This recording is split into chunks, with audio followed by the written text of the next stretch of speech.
सभी को मेरे प्रणाम। जय श्री कृष्ण। देखो भाई, इतिहास गवाह है कि ईस्ट इंडिया कंपनी ने हमें किस तरह बर्बाद किया था। हजारों साल की गुलामी झेलने के बाद हमें आज़ादी मिली और कितने संघर्ष के बाद मिली है वो हम भारतीय जानते हैं कि कितने मुश्किल से हम आज़ाद हुए हैं। और देखो, भारतीय संस्कृति भोगवादी संस्कृति नहीं थी। भारतीय भाषा सबसे ऊंची है, भारतीय अध्यात्म सबसे ऊंचा है, लेकिन बहुराष्ट्रीय कंपनियां इस तरह की लत लगा रही है कि ये पीढ़ी बर्बाद हो जाए, भारतीय बर्बाद हो जाए। हमें संस्कृति से दूर किया जा रहा है, हमें भोगवादी बनाया जा रहा है। बहुराष्ट्रीय कंपनियों का माल भारतीय संस्कृति को बर्बाद करके ही तो बेचा जा सकता है। तो 90 के दशक के बाद भारत की संस्कृति बड़ी तेजी से बदली है। भारत की फिल्में बदल गई, संस्कृति की झलक तो दिखलाती थी। आजकल का संगीत देख लो, पूरा शोर है, उसमें कोई भावना नहीं है, कोई कुछ नहीं, खाली हवस और वासना की खरीद फरोख्त की बातें उसमें दिखाई देती है। और हम बस विदेशी चीजें खरीद रहे हैं। भारतीयों के भीतरी सोच बदल रही है। आज की पीढ़ी जो बड़े बड़े शहरों की मानसिक तौर पर किस तरह बहुराष्ट्रीय कंपनियों की गुलाम बन चुकी है। और आज की पीढ़ी की भाषा देखो, ढंग से हिंदी तक नहीं बोलनी आती है और ना ढंग से इंग्लिश आती है। संस्कार बदल गए, सोच बदल गए। 10-20 सालों में इतने धर्मगुरु हो गए जो प्रचार पे प्रचार बांट रहे हैं, ज्ञान पे ज्ञान बांट रहे हैं और धर्म की बातें कर रहे हैं। लेकिन इस पीढ़ी को कौन बचाएगा? इस पीढ़ी को इस गुलामी से, जो बहुराष्ट्रीय कंपनियों की गुलाम बनती जा रही है, उससे कौन बचाएगा? तो देखो, तो इस पीढ़ी को बचाने के लिए जो जी तोड़ कोशिश कर रहे हैं, एक ही महापुरुष है, एक ही महानुभाव है जो साफ और सटीक बात करते हैं, जो मुंह पे ही बोल देते हैं, जिनको कुछ भी बनावटी बातें नहीं आती है। जो 10-20 सालों में भोगवादी गुरु है, उनके ऊपर भी उन्होंने बोला है। जो ज्ञान बांटने के नाम पर नहीं चलते हैं, वो तो सिर्फ और सिर्फ रास्ता दिखाना चाहते हैं, इस पीढ़ी को बचाने में लगे हुए हैं।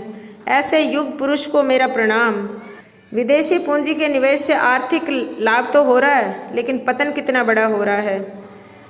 और जो इस पीढ़ी को बचाने की कोशिश में जुटे हैं, वो है श्री आचार्य प्रशांत जी।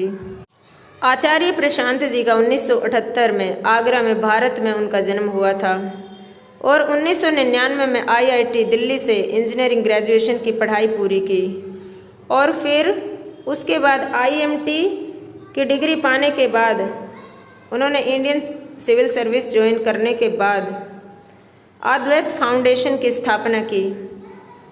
उनका एक ही लक्ष्य है कि इस पीढ़ी को किस तरह से बचाया जाए, क्योंकि हम फिर से गुलामी के कगार पर पहुंच गए। हम फिर से गुलाम बनते जा रहे हैं, हम फिर से भोगवादी होते जा रहे हैं।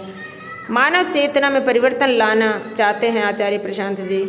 मैं कभी उनसे मिली नहीं, कभी मैंने उनको देखा नहीं, लेकिन मैं उनके काम से बहुत प्रभावित हूँ और इतना ज़बरदस्त उनके हौसले को सलाम कि कितनी जद्दोजहद कोशिश में लगे हुए, सिर्फ और सिर्फ अपना जीवन दांव पर लगाकर इस संस्कृति को बचाने में, भारतीयों को बचाने में, अपनी भाषा को बचाने में, हमारे अध्यात्म को बचाने में, इस युवा पीढ़ी को बचाने में, पूरे देश को बचाने में वो लगे हुए हैं।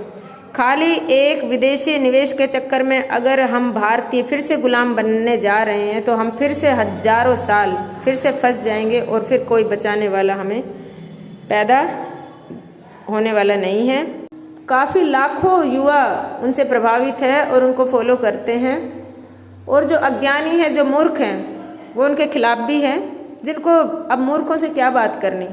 अब बोलते हैं, श्री कृष्ण भगवान ने कहा था कि जब जो कोई सच्चाई का साथ देता है तो वो अकेला ही होता है और मूर्खों की भीड़ तो झूठ का ही साथ देती है। तो इसलिए सच्चाई के रास्ते पर वो चल रहे हैं। तो ऐसे युग पुरुष, महापुरुष, महानुभाव को मेरा प्रणाम। और वीडियो अच्छी लगी है तो शेयर कर दीजिए, लाइक कर दीजिए और नए हैं तो सब्सक्राइब कर दीजिए। जय हिंद, जय भारत।